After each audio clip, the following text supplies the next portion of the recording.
welcome to my channel. I'm Stephanie. This is the last, sadly, the last Sunday weekly wrap-up, week 53, bonus week of 2021, December the 27th through January the 2nd.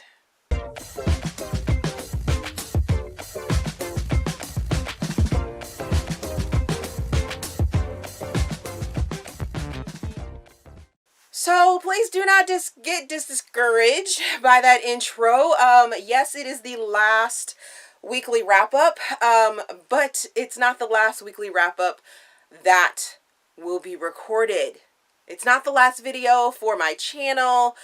I will be moving this video, the weekly wrap-up on Sundays, to Patreon exclusively starting next week. So please, if you are interested in this video, if this is the video that you guys really like, please think about supporting me over there. You know, there's 3 different tiers and things like that. It's a lot of work to put these videos together, and I'm just hoping that I can get some support from the community.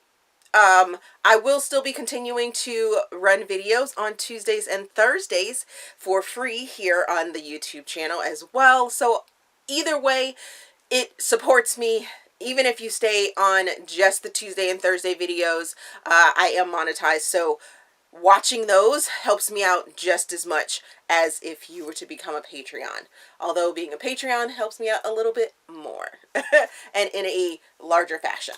But all support is appreciated. So last week, being there was a bonus week, yes, I decided to go ahead and do this video for here because initially I had said, you know, in 2021, all videos would, this Sunday video would be over there, but there were 4 out of the 7 days that fell into 2021, and I figured, why not just give this bonus video over here? And it was like I had a second Christmas week. So if you are interested in the things that I received last week, make sure that you're checking my Instagram, and all of my links are down in the description box. There's a lot of other stuff down there in the description box as well. Make sure you're liking and subscribing this video and this channel and sharing and everything like that. Yeah, so lots of videos, lots and lots and lots and lots of videos. Last week was pretty much a preparation week to end 2020, to start 2021, and doing all the things. So not very many books got read last week. So this is going to be a fairly short video. But the currently reads is going to be hella long, and I didn't even write them down. Sorry, but I will be telling you what they are. So let's get into the books that I did read last week. So I started the week finishing Dark, which is Dangerous Webs number 2 by Aleatha Romig. This is a dark romance, dark suspense romance, because there is so much going on. You do need to read book 1 of this series, of this trilogy, to understand what's going on. Gave this book a 4.5 stars. Gave it 3.5 Steam fans. I had it as an ARC. It's available to you all coming up this next week. So hopefully you have been reading along with just maybe a little hint or peek at some things that are coming up in 2021. There may or may not be in the works, in the plans, a reread of the Sparrow Webs. So just keep that in your head. I'm trying to work some things out with some people, and hopefully that happens. But this is the second book in Lorna and Reed's story, and this picks up where the events of book 1 ended. And guys, wow, we get so much more of Lorna's backstory and her childhood. This is a super hard book to read. I will say that right now. There are major content warnings for child sexual abuse, PTSD, memory loss, and a couple of other dark themes and things like that.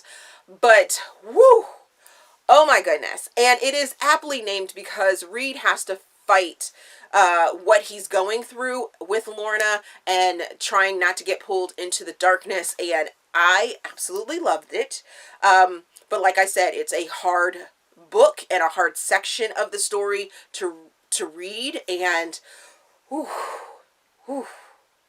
The third book is going to be so bittersweet and so heartbreaking, because there are some tidbits that ended this for the cliffhanger, and it just gives you such a wow, just a what is going to happen next, and how are we going to say goodbye to all the sparrow webs. I just, whew, it's going to be a big one.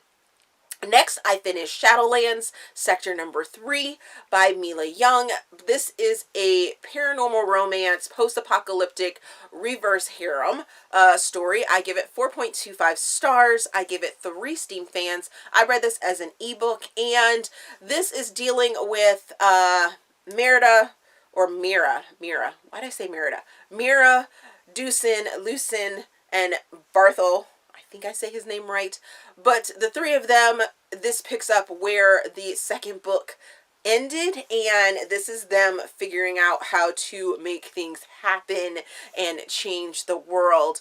Just to give you a brief, because I really can't go into what exactly this book has in it or anything like that without giving spoilers. So the overall series, Shadowlands Sector books, revolve around the fact that the world has gone, and it's not like it was. It's post-apocalyptic. We now have zombies. Zombies like to eat things, and shifters and things of magic have kind of sectored themselves off, and the Shadowlands sector is a pack of wolves, and they're not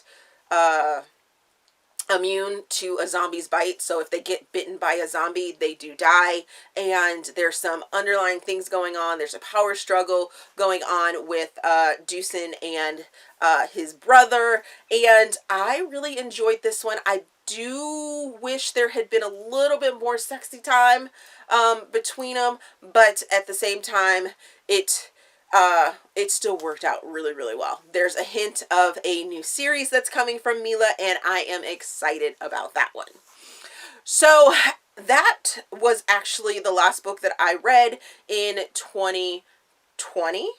I think that is how my Goodreads, I think my Goodreads may have put Dark as being the last book, but those are the last 2 books that I read in 2020, and these next 2 books that I'm going to talk about started my 2021 reading. So technically, I probably should have just DNF'd this first book in 2020, but that would have thrown off my numbers and gave me an odd number, and I didn't want to do that. So the first book of 2021, I DNF'd, and that is Tide, Tangled number 4 by Emma Chase. This is a contemporary. Like I said, I DNF'd it. I DNF'd it at 25%.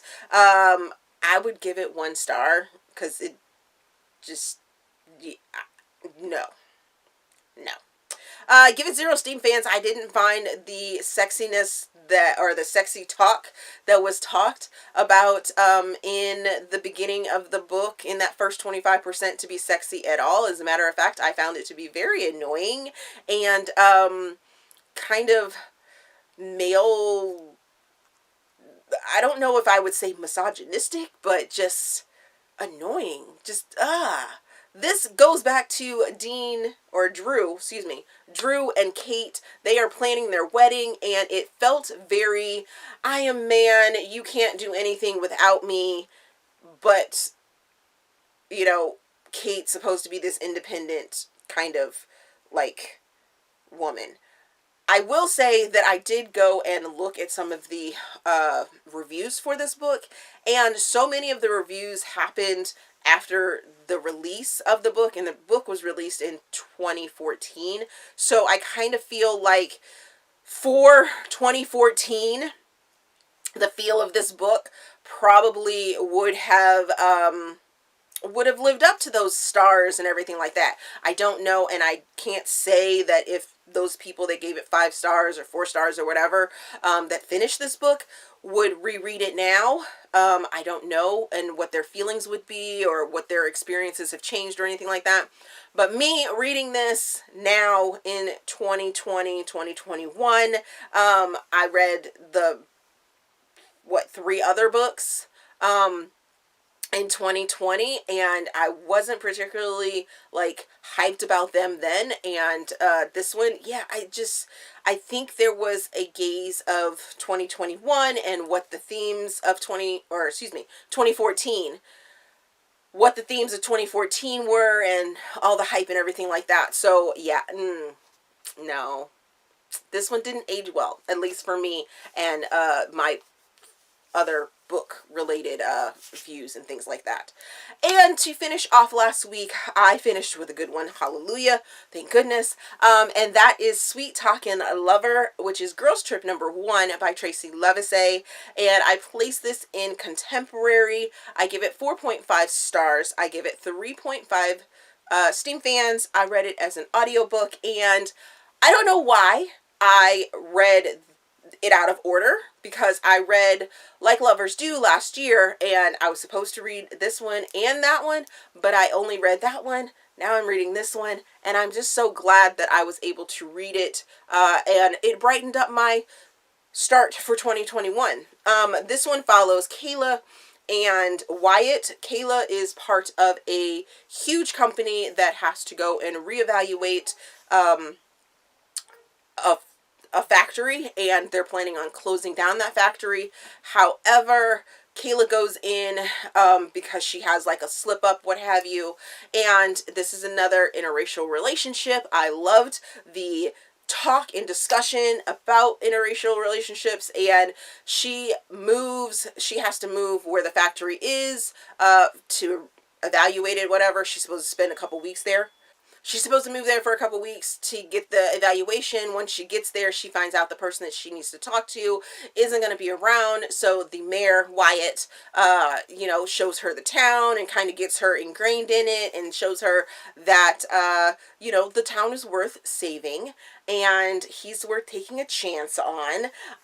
There is talk of racial tension because it happens in a small town in Virginia. And being that I live in Virginia, I could totally relate to pretty much everything that was being said in this book, and I just really, really enjoyed it, and glad that I started this book. I am looking so forward to more books by Tracey Livesay. So, what am I currently reading? I am currently reading The Strikeout by Meghan Quinn. I have been trying to read this for the last couple days. It comes out in a couple days. You guys will probably get it and finish it before I do. I don't know why it's taken me so long.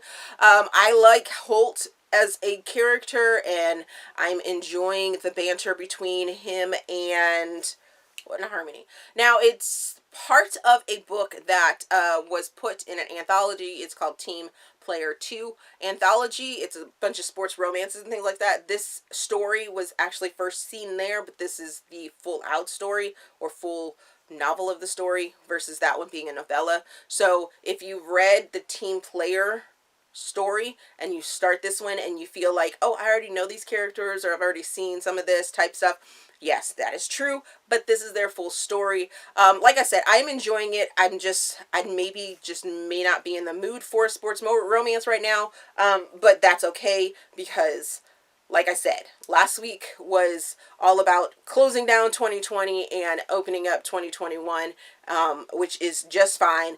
I could probably go pick it up right now and be completely involved in it. I was trying not to read people's reviews and things like that. I have a feeling Megan's going to make me cry on this because, like I said, we were back in Brentwood, the university. So it is more of a new adult story. So we'll see what angst Megan decides to put me through.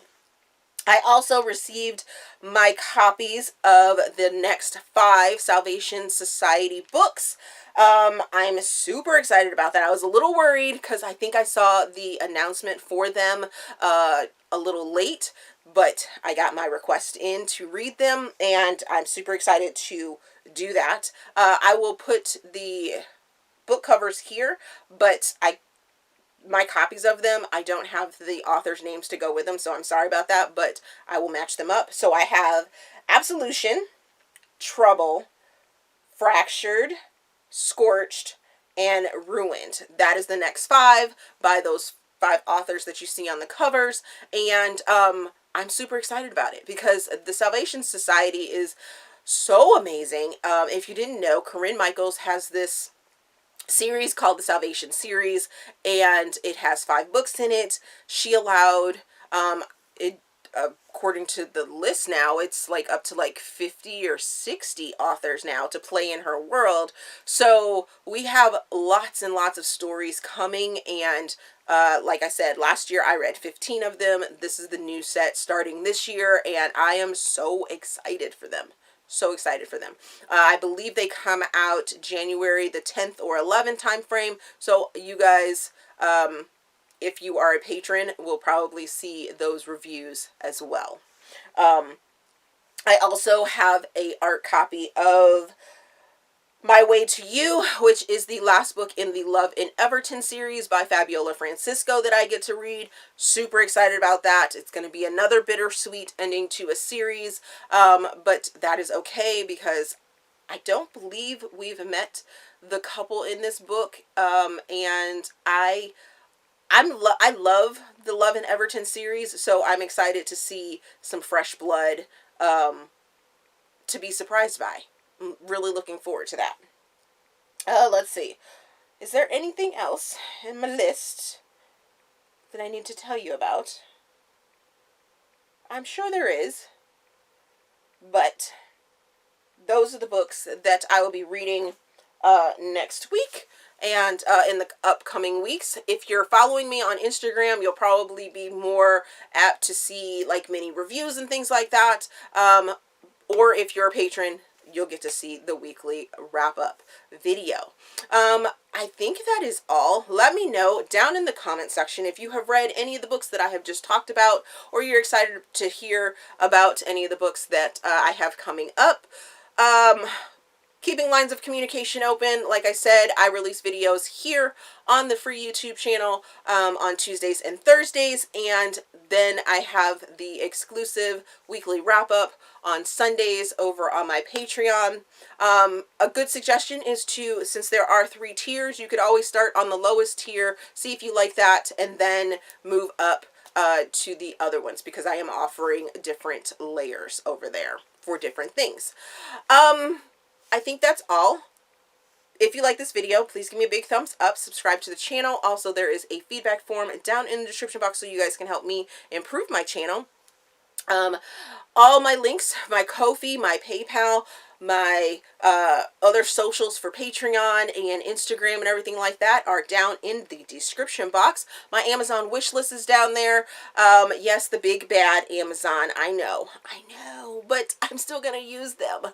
I have a Amazon affiliate links down there, as well as a storefront, which I will be updating really heavily updating this year, so that I have like my favorites, favorite books down there that I'll link, or the books that I'm reading for the month type thing down there. Yeah. So I hope that you guys will check that out. That is another way to help and support me as a creator on this channel without coming out of your pocket like extra, because using those affiliate links just gives a little kickback to me because you're using the affiliate link. So there is that. Other than that, thank you guys for watching. Thank you guys for sticking with me all these years, and I appreciate all the conversations that I've had and things like that, and I will see you guys in the next video.